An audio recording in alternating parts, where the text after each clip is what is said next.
السلام علیکم ورحمۃ اللہ وبرکاتہ۔ قیامت سے متعلق آج میزان پر بات کرتے ہیں۔ میزان جس کو آپ ترازو کہتے ہیں، اسکیل۔ قرآن کریم میں سورہ انبیاء کی آیہ نمبر 47 سے آج کا درس کا آغاز کرتے ہیں۔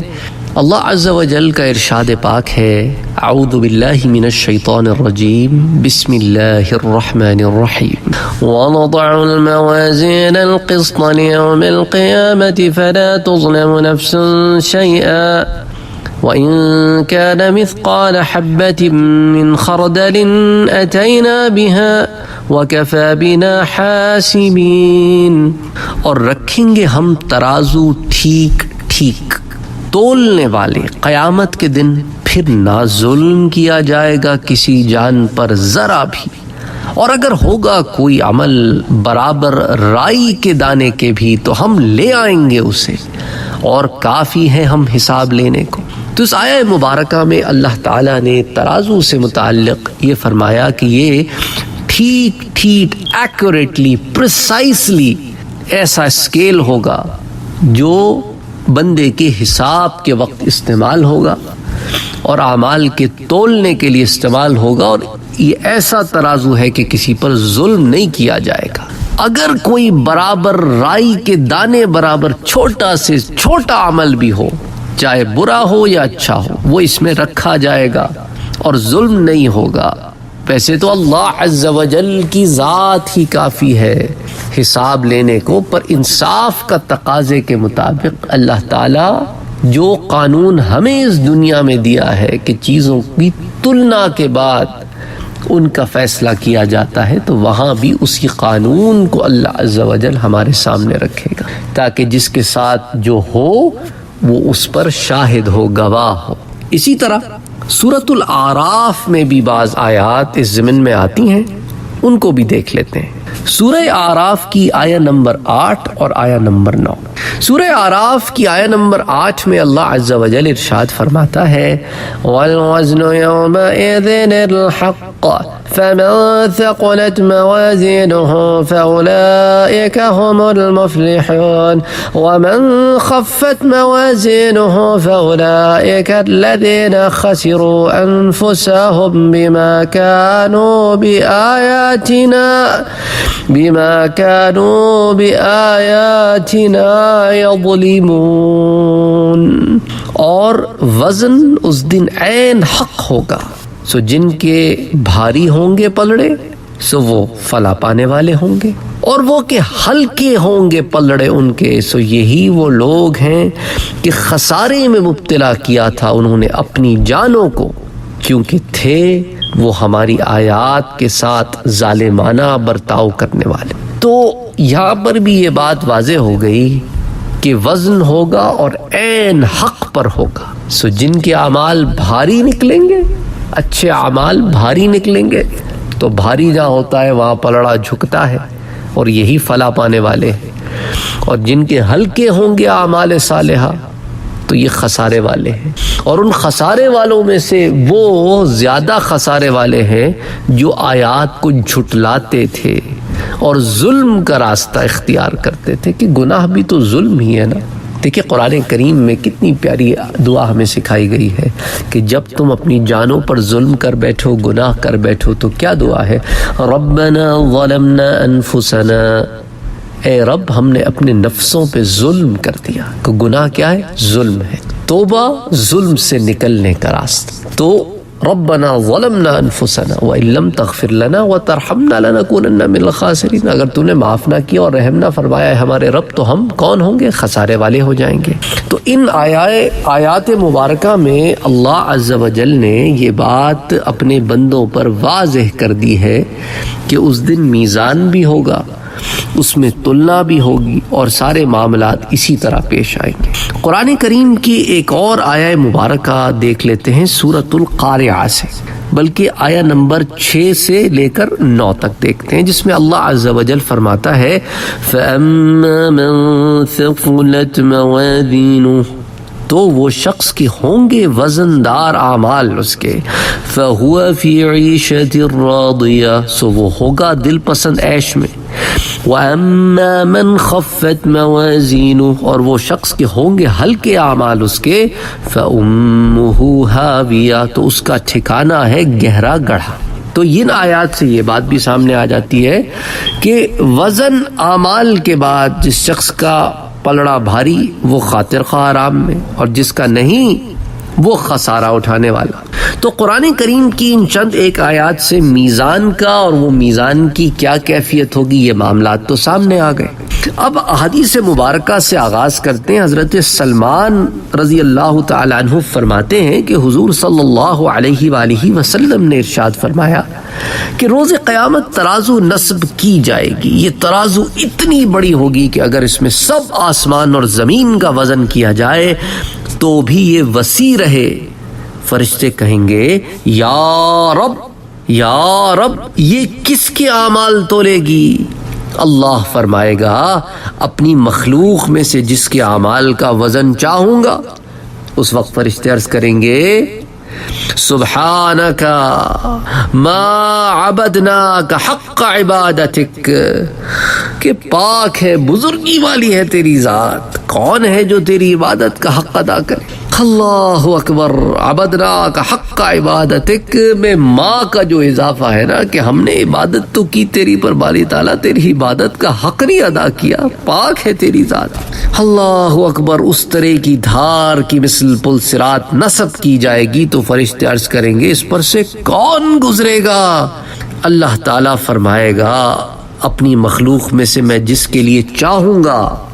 تو فرشتے پھر کہیں گے سبحانک ما عبدناک حق عبادتک، تیری ذات پاکیزہ ہے، ہم نے تیری عبادت نہیں کی اس طرح جس طرح کی عبادت کرنے کا حق ہے۔ اور یہ کون کہہ رہا ہے؟ فرشتے کہہ رہے ہیں جو ہما وقت عبادت میں رہتے ہیں اور اطاعت میں رہتے ہیں۔ اللہ اکبر اللہ اکبر۔ اس حدیث کو امام حاکم نے المستدرک میں روایت کیا ہے، اور امام حاکم کہتے ہیں کہ یہ حدیث امام مسلم نے جو صحیح مسلم کے لیے شرائط لکھی ہیں اس کے مطابق ہے، تو درجہ صحیح کی ہے اعلیٰ شرط المسلم۔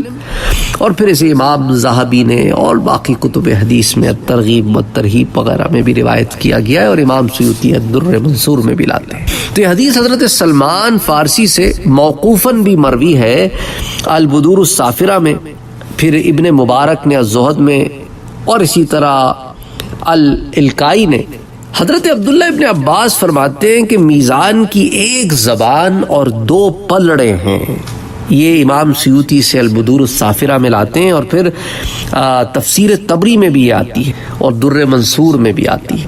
اسی طرح حضرت حذیفہ رضی اللہ تعالی عنہ فرماتے ہیں کہ قیامت کے دن میزان کے ذمہ دار حضرت جبرائیل علیہ السلام ہوں گے، اور اس قول کو امام سیوطی البدور السافرہ میں لاتے ہیں، اور ابن جریر نے بھی اس کو نقل کیا ہے، اور امام قرطبی نے اس کو اپنی تفسیر میں نقل کیا ہے، اور ابن ابی الدنیا نے بھی پھر اور در منصور میں بھی آتی ہے۔ اسی طرح حضرت عبداللہ ابن عباس فرماتے ہیں کہ قیامت کے دن لوگوں کا حساب لیا جائے گا، جس کی ایک نیکی بھی گناہوں سے بڑھ گئی وہ جنت میں داخل ہوگا، اور جس کا ایک گناہ بھی نیکیوں سے بڑھ گیا وہ دوزخ میں داخل ہوگا۔ میزان ایک دانے کے وزن برابر بھی ہلکے اور بھاری ہو سکیں گے، یعنی اتنے پریسائز ہوں گے کہ ایک ایک چھوٹی سی چھوٹی چیز کو وزن کریں گے۔ جس کی نیکیاں اور گناہ برابر ہوئے وہ اہل اعراف میں سے ہوں گے، جن کو ان پل صراط پر روک لیا جائے گا، بالآخر ان کو بھی جنت میں داخل کر دیا جائے گا۔ اس قول کو بھی تفسیر قرطبی میں روایت کیا گیا ہے، اور ابن ابی حاتم نے بھی اسے روایت کیا، امام سیوطی در منصور میں روایت کرتے ہیں۔ تو یہ پل صراط کون سی ہے اور اہل اعراف کون سے ہوں گے اور کہاں روکے جائیں گے، اس کی تفصیلات میں آپ کو پہلے بھی بعض دروس میں دے چکا ہوں، جس میں میں نے اعراف والوں کا آپ سے ذکر کیا تھا۔ اچھا، اسی طرح حضرت عبداللہ ابن عباس حضور صلی اللہ علیہ وآلہ وسلم سے آپ حضرت جبرائیل علیہ السلام سے نقل کرتے ہیں کہ انسان کے گناہ اور نیکیاں سب پیش کی جائیں گی، بعض کا بعض سے حساب کیا جائے گا، پھر اگر ایک نیکی بھی بچ گئی تو اللہ اس کے مجموعے میں وسعت فرما دے گا۔ اس روایت کو امام بزار نے روایت کیا، اور عبد بن حمید نے، اور ابو نعیم نے حلیۃ الاولیاء میں۔ انسان کو روز قیامت میں پیش کیا جائے گا اور میزان کے دونوں پلڑوں کے درمیان کھڑا کیا جائے گا، اس میزان کو ایک فرشتے کے سپرد کیا جائے گا. اگر اس کا میزان بھاری ہوگا تو وہ فرشتہ ایسی آواز سے پکارے گا جس کو سب مخلوق سنے گی کہ فلاں شخص ایسی سعادت پر فائز ہو گیا جس کے بعد وہ کبھی بدبخت نہیں ہوگا.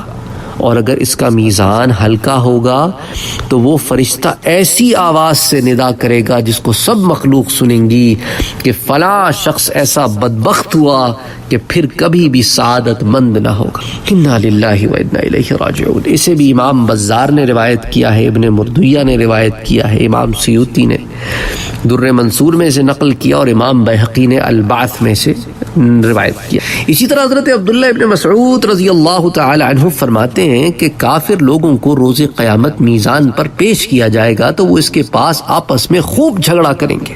اسے امام سیوطی نے البدور الصافرہ میں روایت کیا ہے اور امام احمد نے الزہد میں اور امام بیہقی نے بھی اس کی تخریج کی. ان کا جھگڑا کیا ہوگا؟ اس ضمن میں علماء لکھتے ہیں کہ ان کا جھگڑا یہ ہوگا کہ اس نفاق پر, اس کفر پر, اس شرک پر فلاں شخص نے مجبور کیا تھا, فلاں شخص نے رہنمائی کی تھی. یا آپس میں جھگڑا کریں گے تاکہ وبال دوسرے پر پڑ جائے کہ ہمارے پاس کوئی شخص دعوت اسلام دینے والا نہیں آیا. اور یہ ساری کچھ باتیں جو ہیں یہ جھوٹ ہوں گی, لیکن یہ اس چکر میں ہوں گے جیسے دنیا میں بحث مباحثے کر کے ایک دوسرے پر الزام لگا دیتے تھے, اس چکر میں ہوں گے کہ شاید یہاں پر بھی اس طرح بچ جائیں گے. وہ اپنے اعمال بد کا ہی اس سرے سے انکار کر دیں گے, پھر ان کے خلاف ان کے اعضائے بدن گواہی دیں گے, جیسا کہ قرآن کریم کی آیات میں بات واضح ہے. آخر میں ان کی جلدیں ان کے خلاف گواہی دیں گی, پھر وہ اپنی جلدوں سے کہیں گے تمہیں کیا پڑی تھی, قالوا لجلودہم لما شہدتم علینا, تم ہم پر کیوں گواہ ہو گئی. بھئی اگر ہم جہنم میں جائیں گے تو تم بھی تو جلو گی. تو جلد کہے گی کہ اس رب نے مجھے زبان دی جس نے تمہیں بھی زبان دی, تم بھی تو اتنی دیر سے جھٹلا رہے تھے, حالانکہ سارے الزام ٹھیک تھے اور میں گواہ ہوں کہ سارے الزام ٹھیک. آنکھیں گواہی دیں گی, کان گواہی دیں گے, جسم کے اعضاء گواہی دیں, وہ تمام تفصیلات قرآن کریم میں موجود ہیں. بہرحال اسی طرح حضور صلی اللہ علیہ وآلہ وسلم کے پاس حضرت جبرائیل علیہ السلام نازل ہوئے جبکہ آپ کے پاس ایک شخص بیٹھا رو رہا تھا. حضرت جبرائیل نے پوچھا کہ کون ہے؟ آپ نے فرمایا فلاں شخص ہے. حضرت جبرائیل نے فرمایا ہم انسان کے سب اعمال کا وزن کریں گے مگر رونے کا نہیں کر سکیں گے, کیونکہ اللہ تعالیٰ ایک آنسو سے جہنم کے کئی سمندر بجھا دے گا. اس لیے توبہ میں گڑ گڑانا, اللہ کے آگے گڑ گڑانا, اس سے معافی مانگنا, یہ ایک آنسو بڑا قیمتی ہوتا. اس روایت کو امام احمد نے الزہد میں روایت کیا ہے اور امام سیوطی نے الدر منصور میں. حضرت مسلم بن یسار رضی اللہ تعالیٰ عنہ فرماتے ہیں کہ حضور صلی اللہ علیہ وآلہ وسلم نے ارشاد فرمایا کہ کوئی آنکھ آنسوؤں میں نہیں ڈبڈباتی مگر اللہ تعالیٰ اس کے جسم کو جہنم پر حرام کر دیتا ہے. اگر وہ اس کے پاس کوئی ایسا گناہ نہ کرے جو پھر جہنم کو لازم کر دے, اور جو قطرہ انسان کے رخسار پر, گال پر بہتا ہے, اس چہرے کو ذلت اور رسوائی نہیں پہنچے گی.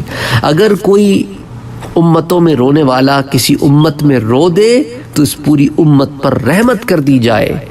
ہر چیز کی ایک مقدار اور وزن ہے مگر آنسو اس سے جہنم کے دریا بجھائے جائیں گے. اس روایت کو امام بیہقی نے الشعب الایمان میں روایت کیا ہے. اسی طرح امام منذری نے الترغیب والترہیب میں اور امام عبد الرزاق نے المصنف عبد الرزاق میں روایت کی. انشاءاللہ تعالی جہنم سے متعلق کچھ اور حالات و واقعات و معاملات